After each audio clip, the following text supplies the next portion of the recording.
Ya podemos ver su pantalla. Perfecto. Bienvenido, doctor. Muchísimas gracias. Bueno, gracias a ustedes.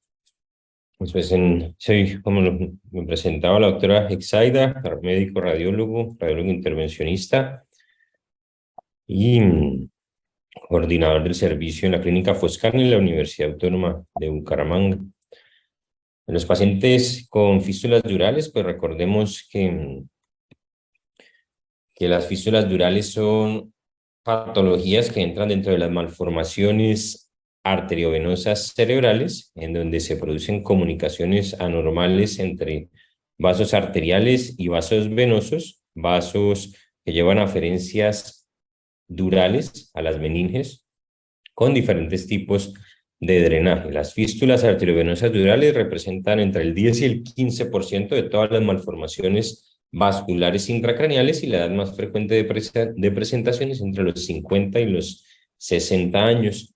Dentro de todas las malformaciones vasculares cerebrales, las fístulas representan el 35% de las malformaciones arteriovenosas en la fosa posterior, en donde son más frecuentes que las demás malformaciones arteriovenosas. En la clasificación de las fístulas arteriovenosas durales, pues ha habido diferentes descripciones de las fístulas. Dos de las que más usamos, una de ellas en la clasificación de Christophe Cognard, que es un colega que trabaja en el hospital de Toulouse, en Francia, en donde en su trabajo como residente de radiología, él hizo la descripción de diferentes tipos de fístulas en pacientes del servicio, en donde, según el grado de la fístula, el objetivo de él era evaluar la historia natural de la enfermedad, siendo las fístulas tipo 1, donde hay una fístula arteriovenosa en la pared de un seno dural, en donde el drenaje venoso es anterógrado. Las fístulas tipo 2, en donde tenemos las 2A, las 2B y las 2A más B, en donde la 2A es una fístula dural en donde hay flujo tanto retrógrado como anterógrado hacia los senos venosos durales. Ya por la presión, por la cantidad de flujo, ya empieza a tener flujo retrógrado, en donde empieza a presentarse una hipertensión venosa. En las tipo 2B hay un flujo dural anterógrado, pero empiezan a tener reflujo cortical por venas corticales a otros senos durales. Y en la 2A más B tienen flujo retrógrado y anterógrado en los senos durales, y también reflujo a venas corticales. En la tipo 3 es una fístula dural con aferencias de ramas durales, en donde hay un drenaje venoso cortical directo, no pasan a través de un seno dural, en donde está pues toda la pared de la dura madre y las meninges, sino que hay un drenaje directo a una vena cortical. En las tipo 4 es ese mismo drenaje a una vena cortical, pero con dilataciones venosas. Recordar que cuando ya hay reflujo venoso cortical, el riesgo de que el paciente se presente con una hemorragia intracraneal es mayor a cuando no hay drenaje venoso cortical. Y en las tipo 5 son fístulas intracraneales, en donde el drenaje venoso se da por las venas espinales, pero son fístulas intracraneales. La mayoría de las aferencias arteriales de una fístula arteriovenosa dural vienen de arteria meningia media, principalmente, pero todas las arterias que tienen irrigación dural pueden llevar aferencias a una fístula, como la arteria occipital, la arteria auricular posterior, la arteria de Bernasconi Casanari de la carótida interna, y las arterias meningia posterior y meningia anterior, según la localización de la fístula. En el modo de presentación, el modo más grave de presentación es un paciente que se presenta a urgencias con una hemorragia cerebral, generalmente con un hematoma parenquimatoso. Más que una hemorragia subaracnoidea, se presentan con un hematoma parenquimatoso, con un déficit neurológico, como un código ACV. Entran los pacientes a urgencias, y la causa del hematoma generalmente es la ruptura de una de las venas de drenaje de la fístula. También pueden presentarse con una hemorragia subaracnoidea, siendo menos frecuente el tipo de hemorragia cuando hay una fístula, o con hemorragia ventricular, cuando el hematoma parenquimatoso drena ventrículos, o según la localización de la fístula. Y una presentación rara pero que pueden tener los pacientes con fístulas arteriovenosas durales. Son pacientes que pueden presentarse con un hematoma subdural ipsilateral a la fístula, siendo más raro el hematoma subdural. El drenaje venoso es importante cuando evaluamos a un paciente, ya sea en urgencias o ya sea en la consulta externa, con sospecha de una fístula arteriovenosa. Hacemos todo el abordaje diagnóstico. Cuando hay una sospecha clínica, hacemos una resonancia, después una arteriografía cerebral. Y de las cosas más importantes, pues además de la localización de la fístula, del tipo de fístula, es evaluar el drenaje venoso cortical, ya que cuando hay drenaje venoso cortical, el riesgo de que en la historia natural se presente con una hemorragia cerebral es alto. Y ese drenaje venoso cortical puede ser directo, como en las tipo 3 y tipo 4 de la clasificación de Coñar, que las arterias se unen directamente a venas corticales, o puede ser indirecto, en donde las aferencias llegan a la pared de un seno dural y por reflujo del seno dural hay reflujo a venas corticales, pero las anastomosis no están directas hacia las venas corticales. Los dos tienen reflujo cortical, pero tanto la historia natural como el abordaje para el tratamiento cambian un poco cuando el drenaje venoso cortical es directo o indirecto. Hay pacientes con tinnitus pulsátil que llevan varios años de evolución que pueden tener una fístula dural. Las fístulas durales, la localización más frecuente está en el seno sigmoides y en el seno transverso, en donde esas fístulas pueden generar síntomas como el tinnitus pulsátil, cefalea, síndromes cerebelosos y también un síndrome demencial. El síndrome demencial es una presentación de las fístulas con reflujo venoso cortical secundaria a la hipertensión venosa. Son pacientes que vienen con un deterioro cognitivo crónico. Encontramos dilatados vasos sanguíneos cerebrales, hacemos todo el abordaje diagnóstico y en esos pacientes, cuando hay una fístula causando la demencia, encontramos que hay reflujo venoso cortical a venas frontales, venas parietales y venas temporales que pueden explicar ese deterioro, que al tratar la fístula el deterioro debe regresar. También pueden presentarse con alteraciones de los pares craneales, con hipoestesia, con hemianopsia, con mareo, también con convulsiones y el deterioro cognitivo crónico que llega al síndrome demencial. Entre el 20 y el 30% de los pacientes con una fístula arteriovenosa dural se presentan con una hemorragia cerebral. Este es un ejemplo de un paciente que se presentó al servicio de urgencias con cefalea aguda y hemorragia subaracnoidea, en donde vemos en la resonancia que en la unión cráneo-cervical hay algunas estructuras vasculares dilatadas con vacíos de señal, en donde lo llevamos a arteriografía y encontramos que tenía una fístula arteriovenosa dural con aferencias de la arteria meningia posterior. Esta es una inyección desde la arteria vertebral, en donde vemos la arteria meningia posterior y la arteria cerebelosa posterior inferior con aferencias a la fístula.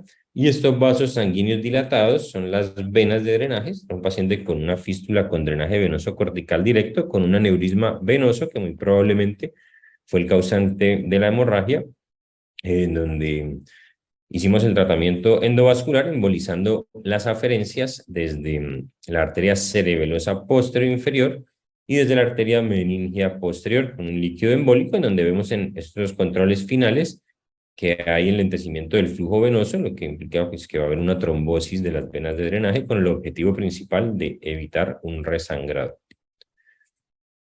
Esta es pretratamiento y esta es posttratamiento. La arteria vertebral contralateral para verificar que no tuviera otras aferencias y que la fístula continuara abierta, pues para evaluar la oclusión completa.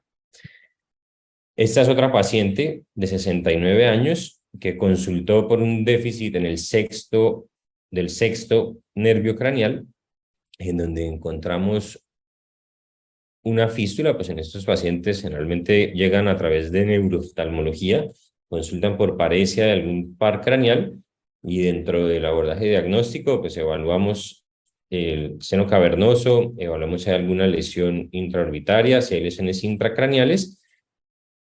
Y en esta paciente encontramos una fístula inicialmente parecía del seno cavernoso, pero luego, haciendo la arteriografía 3D, la arteriografía 3D es muy importante para detectar el lugar de la fístula, pues encontramos que efectivamente tenía una fístula arteriovenosa que se drenaba hacia el seno cavernoso y hacia la vena oftálmica superior, pero el lugar de la fístula estaba en el seno petroso superior, no era una fístula como tal del seno cavernoso, sino era una fístula dural del seno petroso superior con drenaje retrógrado al seno cavernoso, con unas anastomosis pequeñas desde la arteria meningia media, en donde empezamos tratamiento general. Estas fístulas, recordar que en algunos pacientes se asocian a trombosis venosas cerebrales, a trombosis de los senos petrosos o a trombosis de los senos cavernosos. Hay que evaluar si existe alguna aferencia arterial por donde podemos hacer el tratamiento o si nos vamos por vía venosa hasta el lugar de la fístula. En esta paciente llegar hasta el sitio de las anastomosis pues no tenía una ruta fácil.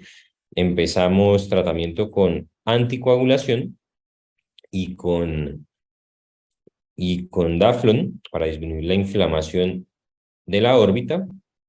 Y 15 días después encontramos una oclusión espontánea de la fístula. Pues en las fístulas arteriovenosas durales y en las fístulas carótido-cavernosas indirectas, la oclusión espontánea es posible, sobre todo en las fístulas de bajo grado. Hace unos años el tratamiento de un paciente con una fístula arteriovenosa se hacía con compresiones de la arteria carótida común, en donde se veía que haciendo compresiones cada 10 minutos con la mano contralateral para hacer ese hipoflujo, que el mismo dejara de comprimirse, se ocluía la fístula, pero sin embargo ese tratamiento pues no se comparó con otro tratamiento o con la historia natural, y hoy en día pues sabemos con algunos trabajos que los pacientes con fístulas arteriovenosas durales, sobre todo con drenaje al seno cavernoso, con fístulas de bajo grado, tienen una probabilidad entre el 20 y el 30% de hacer una oclusión espontánea en su historia natural, asociadas a trombosis de los senos cavernosos y de los senos petrosos, que con la anticoagulación se pueden recanalizar y hacer que la fístula desaparezca. En esas oclusiones espontáneas de la fístula vemos que las fístulas de bajo grado, recordemos que las fístulas de bajo grado las consideramos las fístulas que no tienen drenaje venoso cortical, y sobre todo las que drenan al seno cavernoso son las que tienen mayor probabilidad de tener una oclusión espontánea. Cuando hay un paciente con una fístula, la otra clasificación que utilizamos es la clasificación de Borden. En la práctica a veces es más concreta, hay 1, 2 y 3, en donde en la 2 y 3 ya hay reflujo venoso cortical con o sin venas corticales dilatadas, y en las tipo 1 no hay drenaje venoso cortical, sobre todo en las tipo 1 es que podemos ver esa oclusión espontánea de las fístulas. En los pacientes con fístulas que hacen una oclusión espontánea, el síntoma más frecuente en este trabajo fue el tinnitus. Muchos pacientes que el otorrinolaringólogo ve en su consulta ambulatoria con tinnitus pulsátil y nunca se encuentra la causa. Es difícil muchas veces en una resonancia encontrar una fístula arteriovenosa pequeña. Cuando hay dudas, pues no hay que pensar tanto en evaluar al paciente con una arteriografía cerebral si vemos vasos dilatados alrededor de los senos durales y si el paciente tiene síntomas leves como el tinnitus pulsátil. Pues un colector común, las fístulas se generan por diferentes factores, uno de ellos por trombosis local de alguna vena cortical o de un seno venoso dural. También hay factores genéticos que llevan a una angiogénesis que causa esas fístulas. Cuando estamos evaluando las posibilidades de tratamiento en un paciente con una fístula dural, hasta en el 30% de los pacientes encontramos un colector común. Pues, en las fístulas durales podemos tener muchas aferencias arteriales que se comunican con múltiples venas, una fístula multishunt, o podemos tener fístulas que tienen un colector común, que es este que les estoy mostrando en la diapositiva, en donde así aparezcan muchas aferencias, todas esas aferencias terminan llegando a un colector común único, que puede ser arterial o venoso, y ese colector común llega a un seno dural. Para identificar este colector común es esencial hacer una arteriografía con reconstrucción 3D. Y hay que buscarlo sobre todo en las fístulas del seno sigmoides, ya que facilita el tratamiento. Es más difícil hacer el tratamiento de un paciente con una fístula multishunt, en donde habría que entrar a cada una de las aferencias para hacer una oclusión y un microcateterismo en cada rama, que tratar a un paciente con un colector común, en donde podemos entrar por vía venosa a ese colector común y hacer una embolización retrógrada, tapando todas las aferencias, así sean múltiples. Si se identifica ese colector común, sobre todo en las fístulas del seno sigmoide, nos facilita el tratamiento. Y en las fístulas del seno sigmoides, hasta el 30% tienen ese colector común. En las otras localizaciones es menos frecuente. Este es un ejemplo de un paciente con una fístula, en la clasificación de Coñar tipo 2A, en donde vemos aferencias de la arteria occipital y de la arteria meningia media al seno transverso y al seno sigmoides. Pareciera una fístula multishunt, son muchos vasos pequeños que al tener muchos shunts el tratamiento se puede hacer un poco más complejo, pero luego analizando en detalle y hablando en la 3D se identificó con la fecha, señalado con la flecha blanca un colector común. En el del esquema anterior, este colector común generalmente es paralelo al seno dural, a donde termina drenando, y ese colector común facilita el tratamiento por vía transvenosa, se cateteriza ese colector común y se hace una oclusión, ya sea con coils o con algún líquido embólico, del colector común a donde llegan todos los shunts. Este es otro paciente que venía con cefalea desde el 2018, con diagnóstico de hipertensión intracraniana. Por la hipertensión venosa hay un porcentaje de pacientes con fístulas que hacen el síndrome de hipertensión intracraniana, con papiledema bilateral, en tratamiento médico con acetazolamida, porque en la resonancia pues no se le veía ninguna causa de la hipertensión, tuvo leve mejoría clínica y luego se reagravó el papiledema. Recordar que cuando el papiledema existe, el riesgo es que la persona pierda la visión. Cuando empieza a tener visión borrosa secundaria del papiledema, pues se vuelve una urgencia disminuir la presión intracraniana. En esta paciente pues pasaron 3 años con el diagnóstico de hipertensión intracraniana sin saber la causa. Punción lumbar con presión de apertura de 30 centímetros de agua, más arriba de 25 consideramos que tiene hipertensión intracraniana cuando se hace el diagnóstico con punción lumbar, en donde se encontró finalmente en una última resonancia que se le hizo una fístula dural al lado del hueso temporal. Aquí vemos la resonancia en donde pues vemos el aumento en el líquido alrededor de los nervios ópticos como signo de hipertensión intracraniana, silla turca vacía o un quiste aracnoideo celar, también secundario a la hipertensión intracraniana. En esta secuencia no vemos nada que nos haga sospechar que tiene una fístula. Vemos los signos indirectos de hipertensión intracraniana, pero no vemos nada que nos haga sospechar que tiene una fístula. Estas son las secuencias con contraste, en donde en la fosa posterior se ven algunos vasos sanguíneos dilatados que ya no son normales, sin embargo tampoco hay algo evidente si uno mira rápido la resonancia que haga sospechar que hay una fístula, pero si vemos en los surcos cerebelosos hay vasos tortuosos dilatados, esto ya no es normal, que solo se vieron después de la inyección de contraste. Y en las reconstrucciones vasculares, pues confirmamos que hay muchos vasos sanguíneos dilatados, tanto infratentoriales como algunos supratentoriales, que ya con esto hay que sospechar que tiene una fístula arteriovenosa dural. Se llevó arteriografía donde se confirmó que había enlentecimiento de las venas corticales secundario a una fístula arteriovenosa dural del seno transverso y del seno sigmoides del lado izquierdo. Pues aquí vemos la inyección de la carótida izquierda, en donde se identifica una fístula en el seno sigmoides izquierdo asociado a una trombosis de la parte del tercio inferior del seno longitudinal superior. Pues en este paciente uno ve muchos vasos sanguíneos dilatados. La idea del tratamiento de un paciente con una fístula arteriovenosa, primero es evitar que la fístula se vaya a manifestar con una hemorragia. En esta paciente específicamente era disminuir la hipertensión intracraniana. pero hay que encontrar cómo hacer el tratamiento ocluyendo todos los sitios de anastomosis.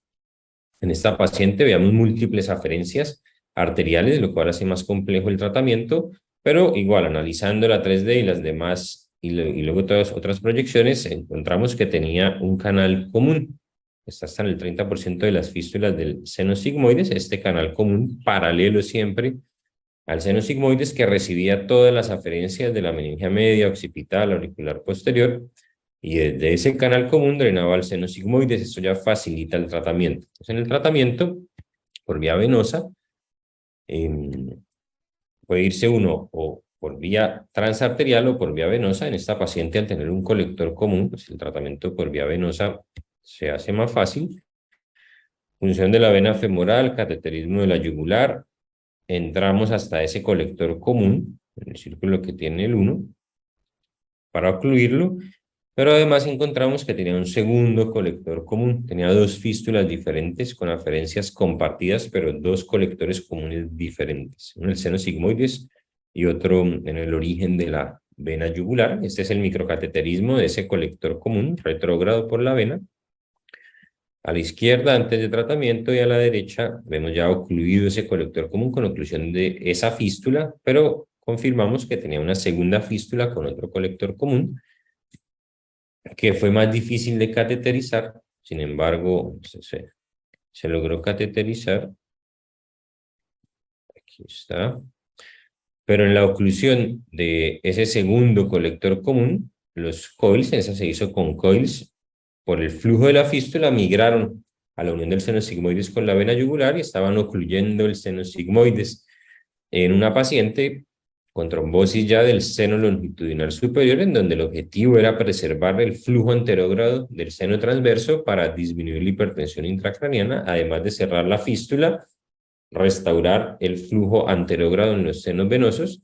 Y aquí pues había una complicación intraoperatoria donde, queriendo ocluir ese segundo colector común, hemos ocluido el seno sigmoides, el origen de la vena yugular, y pues la solución fue, aquí vemos que en la fase venosa ya vemos algo del seno. Por la misma hipertensión empezamos a ver el seno longitudinal superior, pero todo con flujo retrógrado le iba a empeorar de pronto la hipertensión intracraniana. Pues como recurso para solucionar esa complicación, decidimos hacer una angioplastia con stent del seno sigmoides hasta el origen de la vena yugular para restaurar el flujo anterógrado. Aquí vemos los dos canales comunes y el stent para restaurar, comprimir esos coils que habían migrado contra la pared del seno.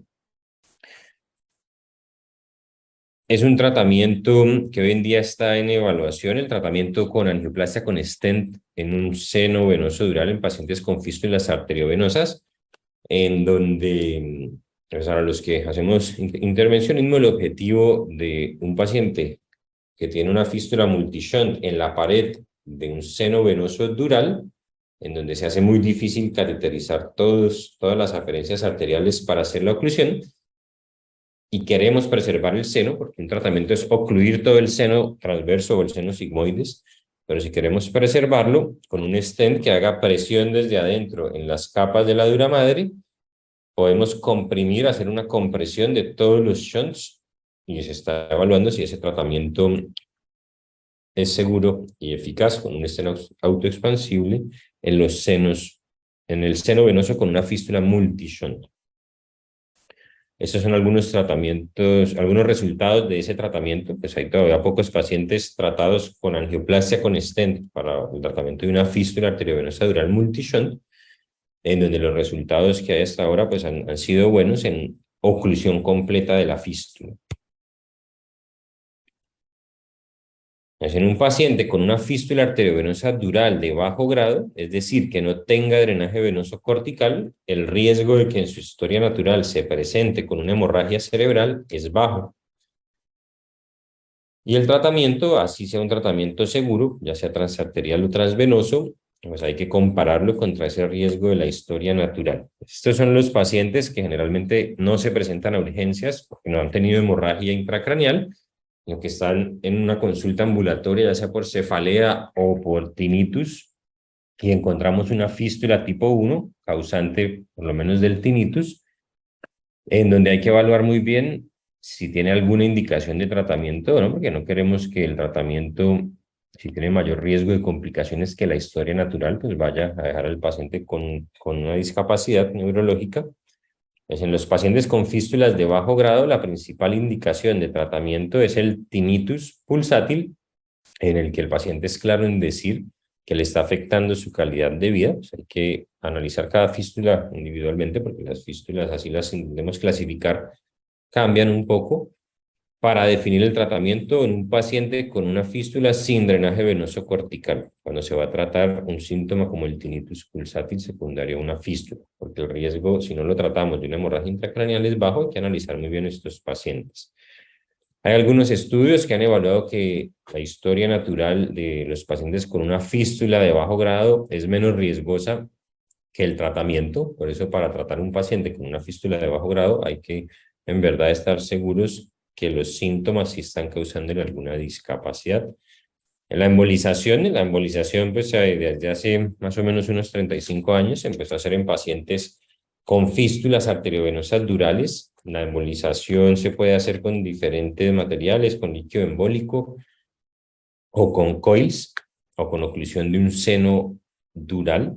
Es un tratamiento seguro, ya sea la embolización transarterial o la embolización transvenosa, entrando por vía venosa para ocluir ese colector común o ocluir el seno dural completamente, con radiocirugía o con cirugía abierta. En las fístulas multishunt, entender la fístula es importante para evaluar cuál puede ser el mejor tratamiento. En las fístulas multishunt, que son las más complejas de tratar, que muchas veces no se logra ocluir el 100% de la fístula, se logra hacer una oclusión parcial para disminuir la hipertensión intracraniana, disminuir el reflujo venoso y con eso disminuir el riesgo de una hemorragia cerebral, pero son fístulas en donde entonces, el reto para tratarlas completamente es mayor. Cuando son multishunt, pues ya las consideramos fístulas múltiples, son múltiples fístulas en la pared de un seno dural y se pueden asociar a fístulas en otras localizaciones. En la oclusión completa, en las fístulas multishunt, se logra en menor porcentaje que cuando es una fístula que tiene un colector común o un único shunt, son el 37%, se logra la oclusión completa en este trabajo, en donde vemos que pues, son trabajos que no tienen muchos pacientes porque las fístulas arteriovenosas de alto grado multishunt no son tan frecuentes, pero implican un reto mayor para el tratamiento. Lo que hablábamos ahorita del stent, para esas fístulas multishunt, pues hay que tener en mente que es un tratamiento posible para lograr ocluir los múltiples shunts en la pared de un seno. En el tratamiento transarterial fue el primer tratamiento endovascular que se empezó a hacer en pacientes con fístulas arteriovenosas durales, ocluyendo las ramas que llevan las aferencias a la fístula. En este trabajo se evaluó el tratamiento endovascular por vía transarterial con Onyx, que es un líquido embólico, y pues el tratamiento transarterial ha demostrado que es un tratamiento seguro en pacientes con fístulas arteriovenosas durales, tanto para los síntomas, pero la indicación principal del tratamiento es disminuir el riesgo de una hemorragia intracraneal como presentación de la fístula.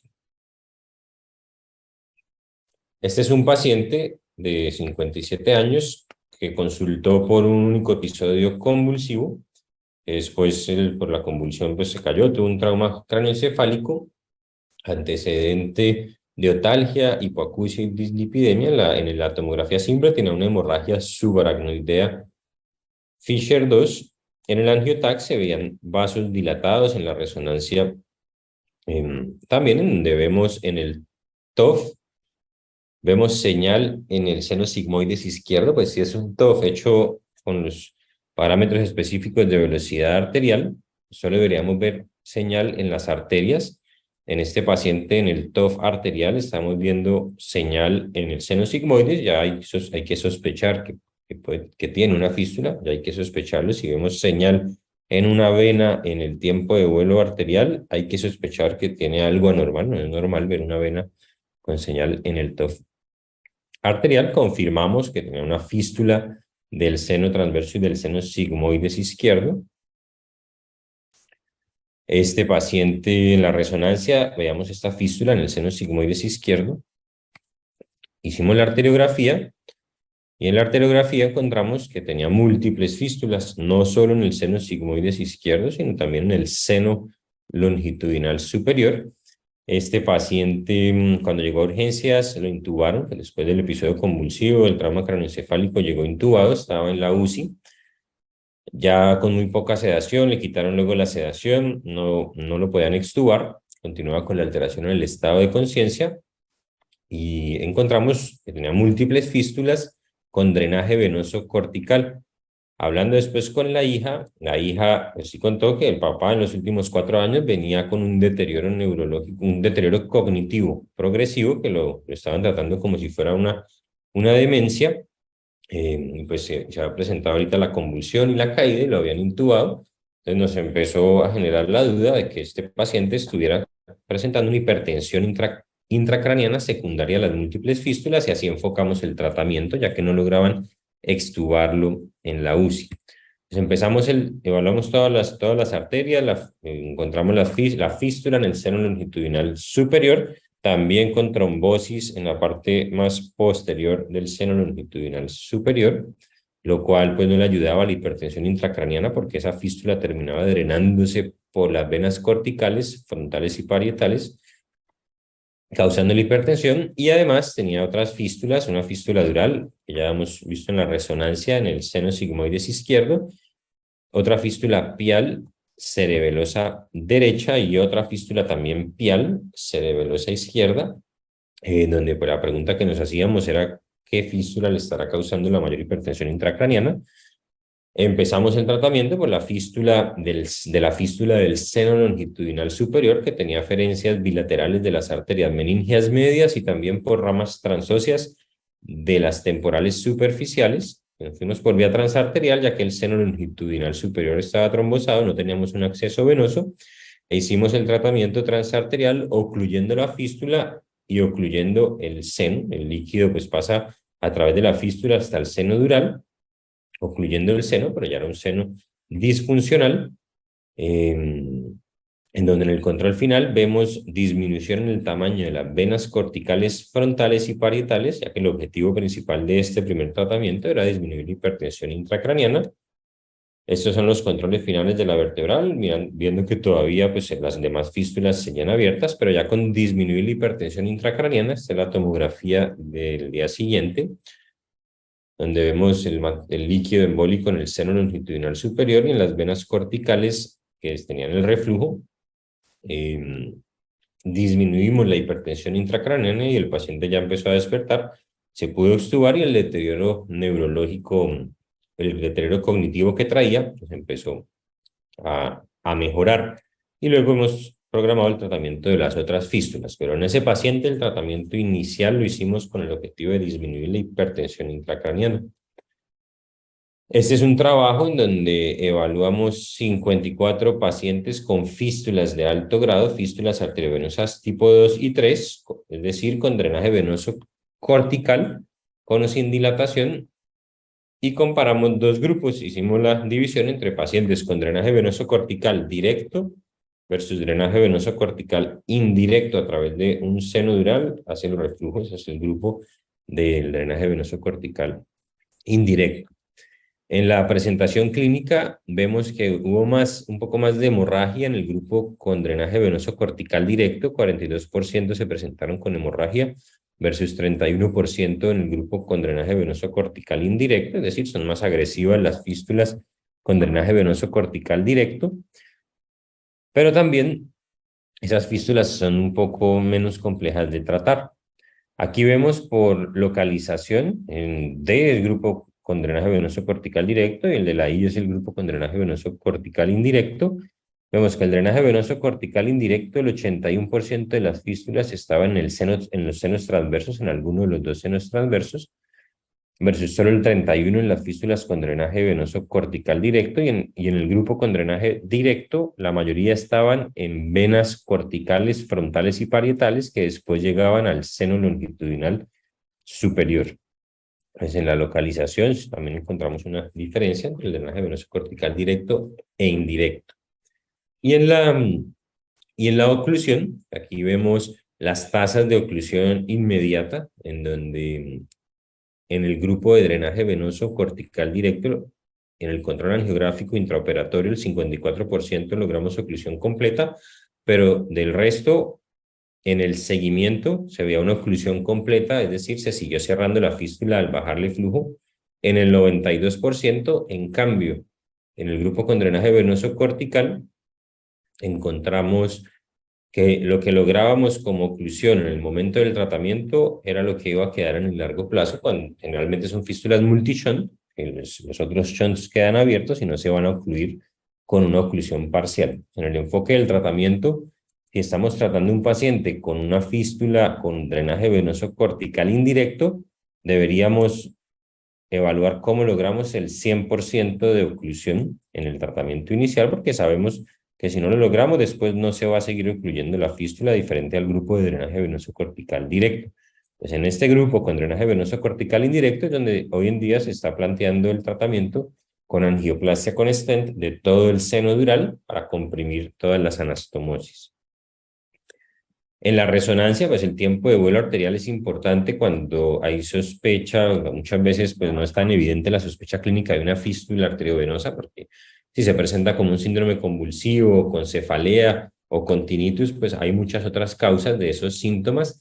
Sin embargo, pues vuelvo a resaltar que si en el tiempo de vuelo arterial y estamos seguros que en el resonador está la velocidad arterial que queremos evaluar, vemos señal en una vena, hay algo anormal y hay que sospechar, así sea muy sutil, una fístula arteriovenosa dural. Esto es una fístula pues evidente, pero hay fístulas mucho más pequeñas en donde en una resonancia lo único que podemos ver es señal en el tiempo de vuelo arterial en una vena. No deberíamos verlo. La meningia media, pues la meningia media es una arteria que en la mayoría de las fístulas durales le lleva flujo. Debemos comparar las dos meningias medias y si hay asimetría, es otro signo indirecto de fístulas durales en una resonancia. Si hay asimetría en el tamaño de las arterias meningias medias en un paciente con algún síntoma, cefalea o tinnitus o síndrome convulsivo, pues nos toca buscar más en el tiempo de vuelo arterial si hay otro signo de fístulas, o inclusive siendo un poco más agresivo, ya sospechar una fístula y llevarlo a arteriografía cerebral si hay algún síntoma de fístula dural asociado a este hallazgo de que una arteria meningia media en la resonancia sea más grande que la otra. Sensibilidad del signo.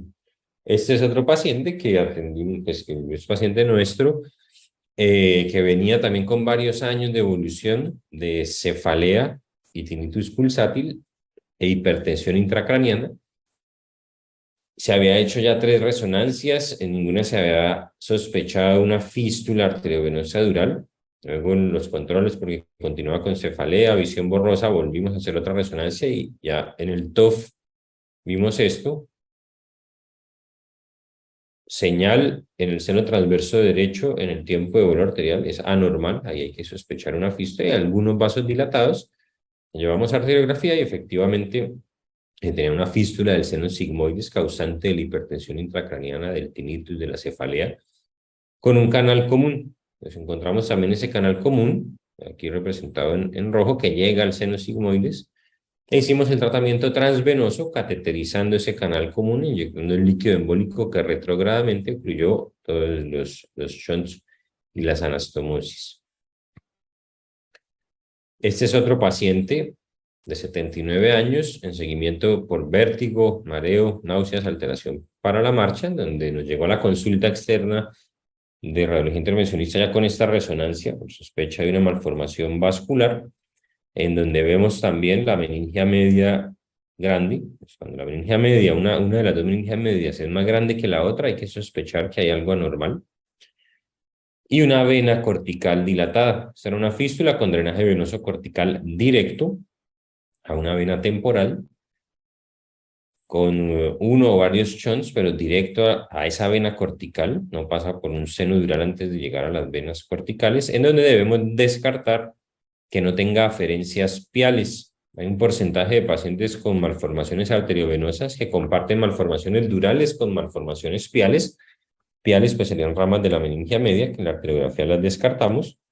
Las aferencias venían solo de, bueno, piales si es de la cerebral media. En este paciente las aferencias venían solo de la meningia media, confirmando que era una fístula netamente dural. Y lo llevamos a tratamiento no transvenoso, sino transarterial, siendo una fístula con drenaje venoso cortical directo con dilatación de esa vena cortical.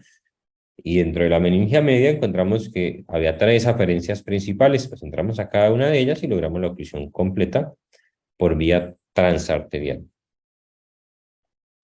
Esta es otra paciente que también vemos aquí en la consulta, que había consultado por episodios presincopales con trauma cráneoencefálico. En la resonancia que le hicimos encontramos vasos dilatados alrededor del seno sigmoides, aumento en el tamaño de la arteria meningia media y en el TOF, señal en las venas en el tiempo de vuelo arterial, que es anormal. La llevamos a arteriografía y encontramos también una fístula del seno sigmoides con un canal común, pero asociado a una estenosis en la unión del seno sigmoides con la vena yugular. Esta paciente venía anticoagulada por un síndrome antifosfolípidos con rivaroxaban, pues ya una señora de 80 años, anticoagulada, con un síndrome antifosfolípido, con falla cardíaca, una paciente que tiene un riesgo anestésico alto y de tratamiento también, con episodios sincopales,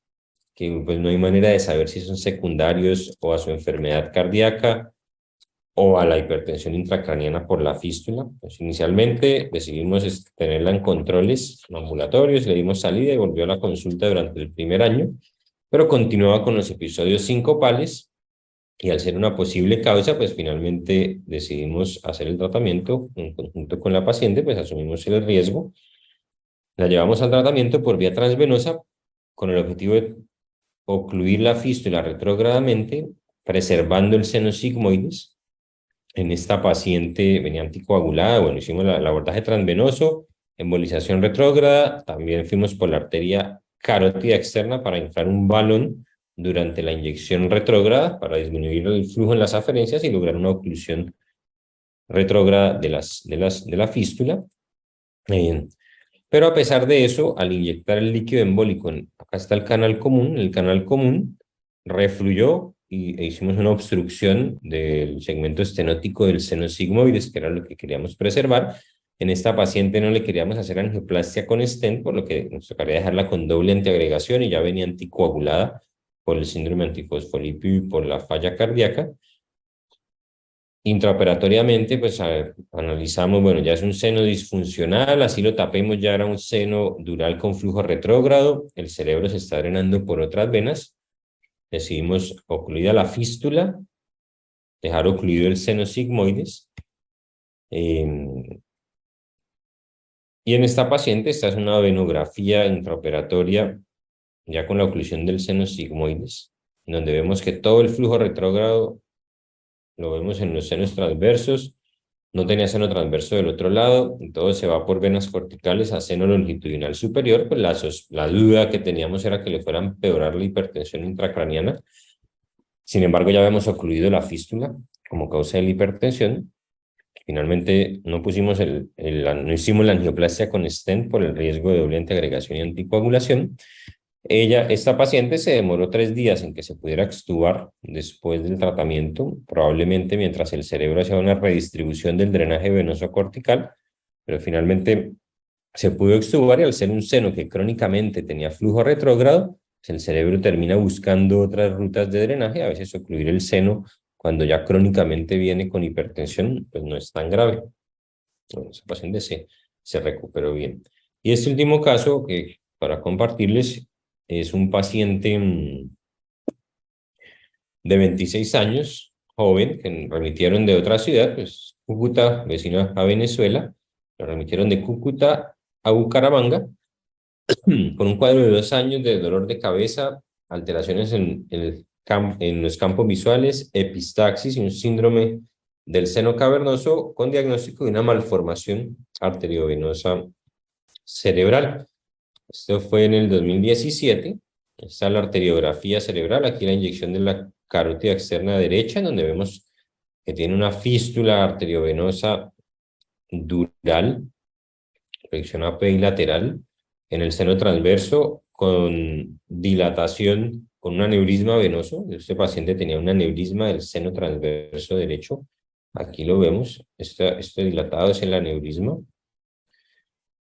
Acá.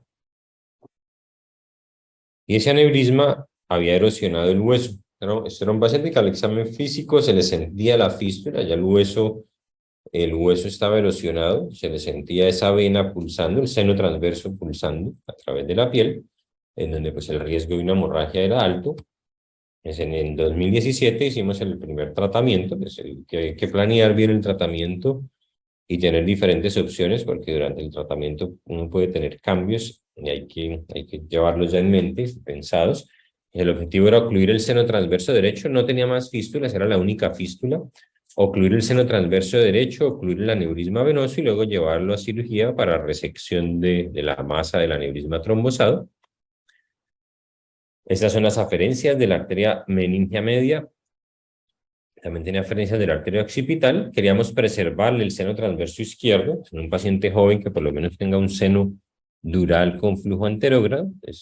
Con un balón en el seno transverso izquierdo inflado empezamos a hacer la oclusión del seno transverso derecho con coils y también por vía arterial con el líquido embólico con Onyx. Finalmente, pues este fue el resultado en donde ocluimos el aneurisma y ocluimos todo el seno transverso, ocluyendo la fístula. Luego se llevó a cirugía para hacer resección de la masa residual. Listo. Con el seno transverso izquierdo permeable en el 2017 fue este tratamiento, ¿no? Listo, y cirugía. Ese es el control final. Eso fue en el 2017. Y este paciente luego volvió a Cúcuta, no volvió a venir a la consulta. Y 2 años después fue remitido por neurooftalmología con papiledema y un síndrome de hipertensión intracraniana. Bueno, ya le habíamos tratado una fístula que tendrá ahora. Hicimos una nueva resonancia en donde vemos múltiples dilataciones de venas corticales, de la vena basal, de las venas basales de Rosenthal en ambos lados, con dilatación de las venas de la vena oftálmica superior bilateral, y venas corticales frontales, pues otra fístula debía tener, que 2 años antes no la tenía. Signos de hipertensión intracraniana, la reconstrucción de la resonancia, la llevamos a arteriografía, y efectivamente, pues este paciente había desarrollado una nueva fístula que 2 años antes no la tenía, entre los 26 y los 28 años de edad, que se creó esta segunda fístula en el seno transverso izquierdo que le estaba causando hipertensión intracraniana. Este seno había quedado con flujo anterógrado. Acá ya vemos que el flujo está retrógrado al seno longitudinal superior con reflujo indirecto a venas corticales, con un síndrome de hipertensión intracraniana y papiledema. Un seno disfuncional, una fístula multishunt, en donde ahí surge la pregunta, bueno, ¿cómo tratarlo? Ya tiene un seno de un lado ocluido, no quisiéramos ocluirle el otro, pero a veces no hay otra opción. Este seno transverso izquierdo ya con flujo retrógrado, pues consideramos que era un seno disfuncional y el plan de tratamiento fue hacer la oclusión transarterial, inicialmente con un balón preservando el seno. Sin embargo, a pesar de inflar este balón en el seno transverso izquierdo, el Onyx llegó hasta el seno y terminó tapándose parcialmente el seno. Al tapar parcialmente el seno, empeoró los síntomas y al día siguiente lo llevamos nuevamente a tratamiento para hacer una oclusión completa del seno transverso izquierdo. Se quedó con los dos senos transversos ocluidos. En ese posoperatorio, después del primer tratamiento, él tuvo un estallido ocular del ojo izquierdo por toda la hipertensión intracraniana y el drenaje a la vena oftálmica. Y 2 años después volvió, luego salió para la casa, pero 2 años después volvió con un hematoma temporal. Se presentó ya en este momento con una hemorragia cerebral que él no había tenido antes. Antes lo habíamos detectado en el momento de la hipertensión intracraniana, en donde veíamos que todavía había fístula en el seno transverso izquierdo que habíamos ocluido, es decir, ya no teníamos un acceso transvenoso, en donde, bueno, después de analizar en junta qué era lo mejor que podíamos hacer, lo llevamos a tratamiento endovascular asociado a una craniotomía en el seno transverso para hacer punción directa. Este es el paciente boca abajo. Hicimos punción directa del seno transverso para con un microcatéter terminar de ocluir la fístula por vía transvenosa. No teníamos manera de llegar por vía femoral ni por vía yugular, que ya habíamos ocluido el seno transverso y sigmoides de ambos lados. Hicimos la punción directa y de esa manera terminamos de ocluir el seno transverso izquierdo. Está la inyección antes del tratamiento. Aquí estamos haciendo la punción. Está la aguja, estamos haciendo la punción a través de la craniotomía del seno transverso izquierdo, en el paciente boca abajo, y aquí ya pasamos la microguía y el microcatéter, e hicimos pues completamos la oclusión del seno transverso izquierdo y de la tórcula para ocluir la fístula. Un paciente pues, que ya se había presentado en este momento con un hematoma parenquimatoso, tocaba sí o sí ocluir toda la fístula completa. Bueno, y este mismo paciente, en el control de los 6 meses, de ahí en adelante, ya él decía, sí, me toca hacerme los controles pues seguido. Encontramos otra nueva fístula, pero una fístula pial, frontal y parietal. Y bueno, lo llevamos a tratamiento de esa fístula pial con una embolización transarterial, logrando oclusión de la fístula. Pero pues es un paciente que en 4 años se le formaron fístulas arteriovenosas durales y piales, que pues eso ya debe hacernos sospechar que hay algo más. Ese fue el tratamiento, luego otra fístula pial cerebelosa que también tratamos, luego otra fístula pial, y a este paciente pues le hicimos una evaluación genética en donde pues encontramos una mutación en el gen PTEN que se asocia a malformaciones arteriovenosas cerebrales, a macrocefalia bueno, y otros síntomas sistémicos, que es importante porque ahí se abre la puerta a lo que estamos evaluando hoy en los pacientes con patologías vasculares cerebrales, que están todas las causas genéticas, desde pacientes con aneurismas cerebrales, que hemos encontrado algunas mutaciones genéticas en esos pacientes, hasta pacientes con malformaciones arteriovenosas, como en este paciente que les estaba mostrando, donde detectamos una mutación en un gen que se asocia a múltiples malformaciones vasculares cerebrales. Entonces, hacia allá es que posiblemente podamos enfocar el tratamiento en un futuro en los pacientes con patologías vasculares. Como mensajes para llevar, recordar que las fístulas arteriovenosas durales son enfermedades de alto riesgo de presentarse con un hematoma parenquimatoso cerebral o con hemorragia subaracnoidea. Lo ideal sería detectarla antes de eso. La sospecha clínica es esencial para el diagnóstico. Pacientes con cefalea, tinnitus pulsátil, vértigo, que haya algún hallazgo sutil en la resonancia, hay que sospechar la fístula. Así será que se le haga la panangio y luego era normal, pero es mejor sospecharla para evitar que progrese a una hemorragia. Si hay signos y síntomas de hipertensión intracraniana con vasos dilatados como la meningia media, pues también hay que sospecharla. Y si son fístulas multi-shunt o mono-shunt, pues nos cambia un poco el enfoque para el abordaje en el tratamiento. Y si tienen drenaje venoso cortical, directo o indirecto, también. La historia natural de una persona con una fístula o una malformación arteriovenosa cerebral es dinámica, como en este paciente que vimos que en un periodo de 4 años se le formaron fístulas que no tenía en el 2017. Es una enfermedad dinámica en donde la neoangiogénesis es algo que va cambiando, y así como hay neoangiogénesis, también puede haber regresión de esa angiogénesis y oclusiones espontáneas de las fístulas, y pues ahí se abre la mente para ideas de otros posibles tratamientos. Considerar el stenting del seno venoso en las fístulas multi-shunt. La punción directa de un seno dural es una opción cuando no hay acceso, y que las fístulas durales también pueden coexistir con fístulas piales. Y gracias por la atención. Muchísimas gracias, doctor. Voy a dejar de compartir su pantalla. Vamos a compartir la nuestra.